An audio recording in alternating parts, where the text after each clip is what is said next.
Dan Bongino's resignation from the FBI should not be viewed as an isolated event. I think it is a signal, it's a warning sign that something deeper is wrong inside the Bureau right now. Because when you zoom out, this isn't just about Bongino deciding that the job is not for him and he wants to go back to his podcast. It's about leadership, stability, and credibility at the very top of one of the most powerful institutions in the country. Look at what's been happening under FBI Director Kash Patel. I've never seen an FBI director this visible, this controversial, or this frequently in the news. And that alone should raise eyebrows. The FBI director is supposed to be quiet, invisible, boring.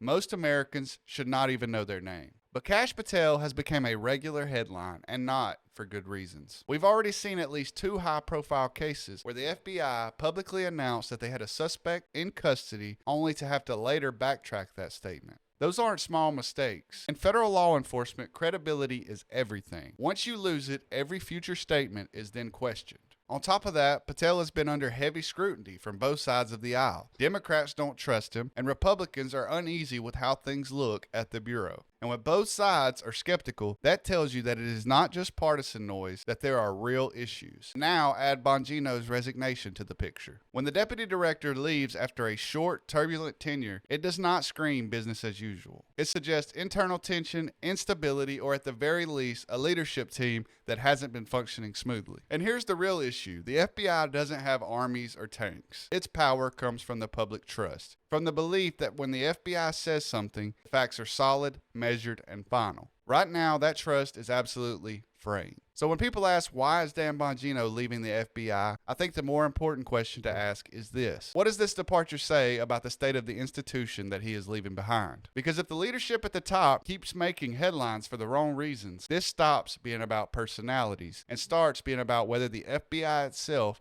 is losing its footing. That's not a Republican Party. That's not a Democratic problem. That is an American problem. So let me know what you guys think down in the comments. Be sure to like, follow, and subscribe. Thank you. God bless.